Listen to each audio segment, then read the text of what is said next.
Hi friends, welcome Let's back go. To my channels. మరి ఒక్కసారి ఈరోజు మీకోసం సెకండ్ ట్రిప్. ఇది ఏంటంటే కోల్కత్తా టైప్, అంటే సేమ్ కోల్కత్తాలో ఎట్లున్నారో దేవుడు సేమ్ అట్లే దేవుడు కాళికా మాత దేవుడు అని చెప్పచ్చు. ఇది హైదరాబాద్లో సేమ్ టు సేమ్ కట్టారన్నమాట. అక్కడికి వెళ్ళడం అవసరం లేదు, ఇక్కడికి వస్తే సేమ్ అక్కడ చూసినట్టుగానే ఉంటుంది. ఇది మేము కార్లోకి వచ్చాము. హైదరాబాద్లో కొంచెం డిస్టెన్స్లో మ్యాప్లో చూసుకొని మీరు కూడా రావచ్చు. ఒకసారి చూడండి బయట నుంచి ఎంత బాగుంది వ్యూ. ఇక్కడ అందరు అంటే చాలా మంది కార్స్లో వస్తున్నారు. ఎవరి వాళ్ళు కావాలంటే మీరు బస్సెస్ కూడా అవైలబుల్ ఉందన్నమాట. ఓకే, మళ్ళీ అక్కడి నుంచి ఆటో రావచ్చు. ఇక్కడ చూడండి మంచిగా garden greenery. Okay, first Radhakrishna దేవుడు ఉన్నారు. రాధాకృష్ణ, కాళికామాత, గణపతి, శివుడు వీళ్ళందరూ అన్నమాట.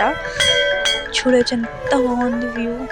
ఎంత బాగా కట్టారంటే ఎన్ని రోజులు కట్టారన్నమాట. మీరు ఆలోచించవచ్చు ఎంత బాగుందంటే చాలా పీస్ఫుల్గా అనిపిస్తుంది మైండ్. ఇక్కడికి వస్తే మీరు ఇంకా ఇంటికి వెళ్ళారనమాట, అట్లా అనిపిస్తుంది మీకు. చూడండి ఎంత బాగుంది, ప్రశాంతంగా ఉంటుంది. అండ్ చాలామంది ఫోటోలు కూడా దిగుతున్నారు అనమాట, ఎందుకంటే అంత బాగా కట్టారు ఈ టెంపుల్. దీని గోపురాలు ఓకే, అండ్ డెకరేషన్ చాలా బాగుంది. శివుడు దేవుడు సేమ్ టు సేమ్ కలకత్తాలో ఎట్లున్నారో అట్లానే అన్నమాట ఇక్కడ కూడా. ఎంత బాగుంది.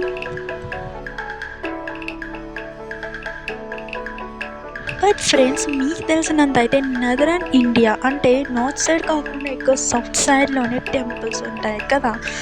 ఇది చూడండి సౌత్ సైడ్ ఎంత బాగా టెంపుల్ ఉందో. ఓకే, ఇట్లాంటి టెంపుల్స్ నార్త్ సైడ్లో అస్సలు విజిట్ కాలేము. ఒకటే ఎక్కువ అంటే ఫోర్ట్స్ అట్లనే ఉంటాయి, కానీ ఇక్కడ సదరన్ సైడ్లో చాలా టెంపుల్స్ ఉంటారు. ఇది చూడొచ్చు. అంటే లెఫ్ట్ సైడ్లో ఇదంతా వ్యూ అన్నమాట. లెఫ్ట్ సైడ్ నుంచి చూస్తే మంచిగా కొండలు టైపు గ్రాఫిక్గా మంచిగా వాటర్ పడుతున్నట్టు ఉన్నారు. మరి ఇదంతా మనం దర్శనం చేసుకున్న తర్వాత ఇక్కడ నుంచి వెళ్ళే దారిలోనే అమ్మేపల్లి టెంపుల్ అని కూడా ఉంది. మేము అక్కడ కూడా విజిట్ అయ్యే వరకు కొంచెం రాత్రి చీకటి పడింది, అక్కడ కూడా వెళ్దామని వచ్చేసామన్నమాట. వస్తే చూడండి మా మమ్మీ అంత బాగా చూపిస్తుందో. ఇక్కడ ఇదేంటంటే గోపురం ఎంత హైట్గా ఉందంటే అది లైక్ మేబీ చాలా ఇయర్స్ అయి నుండి ఈ టెంపుల్ కట్టి కూడా. 6 or 7 అవుతుంది అప్పటికి.